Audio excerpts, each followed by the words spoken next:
Iran से जारी युद्ध में अमेरिका ने एक बार फिर से ताबड़तोड़ हमला किया। गाजियाबाद में ईरानी सेना के ठिकानों को भारी नुकसान पहुंचा है, जिससे पूरे ईरान में एक बार फिर से हलचल तेज हो गई। वहीं इस पूरे हमले की यूएस सेंट्रल कमांड ने तस्वीरें भी जारी की, जिसमें अमेरिका की ओर से किए गए ताबड़तोड़ हमले में ईरानी सेना के ठिकानों को नष्ट करते हुए दिखाया गया। गाजियाबाद में ईरानी ठिकानों पर अमेरिकी सेना की तरफ से किया गया हमला इतना जोरदार था कि यहां ईरान का मिसाइल बेस पूरी तरह तबाह हो गया। वहीं ईरानी सेना के ठिकानों पर किए गए हमले से दोनों देशों में तनाव और बढ़ गया। साथ ही अमेरिका के हमले को लेकर ईरान पड़ोसी मुल्कों में भी गोले बारूद दाग रहा है, अमेरिकी बेस को निशाना बना रहा है। तो महायुद्ध के बीच दुनिया यूएस के राष्ट्रपति ट्रंप के बदलते बयानों को लेकर असमंजस की स्थिति में है। लोग अब पूछ रहे हैं, क्या इस युद्ध में ट्रंप कंफ्यूज है? क्या ट्रंप बुरी तरह फंस गए हैं? आखिर क्या वजह है वो बार बार अपने बयान बदल रहे हैं? ईरान को घुटने पर लाने का दम भरने वाले अमेरिका के राष्ट्रपति डोनाल्ड ट्रंप को कुछ सूझ ही नहीं रहा।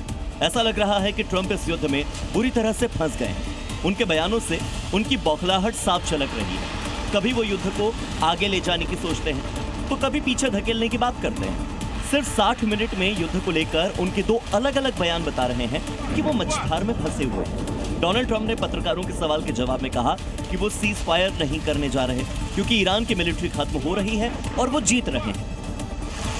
ट्रंप ने एक तरफ तो जीत की हुंकार भरी, ईरान की सेना के खात्मे का दावा कर दिया, लेकिन कुछ देर बाद यानी कि ठीक 1 घंटे के भीतर ही ट्रंप ने ले लिया यू टर्न। क्या अब युद्ध को खत्म कर देना चाहिए? वो ईरान युद्ध को खत्म करने पर विचार कर रहे हैं। अमेरिका अपने मकसद पूरे करने के बहुत करीब पहुंच रहा है, इसलिए अमेरिका ईरान युद्ध में अपनी मिलिट्री कार्रवाई को कम करने पर विचार कर रहा है। यानी जो ट्रंप सीज फायर के खिलाफ थे, वो अचानक से युद्ध खत्म करने की बात क्यों करने लगे? आखिर में ट्रंप के दिमाग में ऐसा चल क्या रहा है, और ये हर कोई जानना चाह रहा है। तो वही सवाल ये भी खड़ा हो रहा है कि क्या सच में नेतन्याहू ने ट्रंप को इस महायुद्ध में फंसा दिया? क्या ट्रंप इस युद्ध से बाहर निकलना चाहते हैं?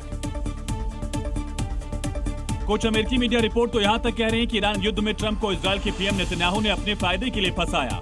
लेकिन फिलहाल ट्रंप महायुद्ध को लेकर तरह तरह के बयान जारी कर रहे हैं।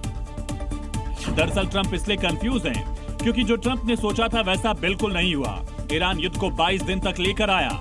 इस युद्ध में अमेरिकी बेस, फाइटर जेट, युद्धपोत पर हमले हुए, अमेरिकी सैनिकों की मौत हुई।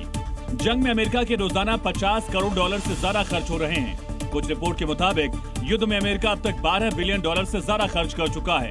और अब पेंटागन ने ईरान में सैन्य अभियानों के लिए कांग्रेस से $200 अरब की अतिरिक्त राशि मांगी है। खैर जो भी हो, लेकिन एक बात तो सच है कि जिस मकसद से ईरान पर अमेरिका इजरायल ने हमला किया था, वो अब तक पूरा नहीं हुआ। ईरान की लीडरशिप भले ही खत्म हो गई हो, लेकिन उसके बारूदी प्रहार ट्रंप की टेंशन बढ़ा रहे हैं।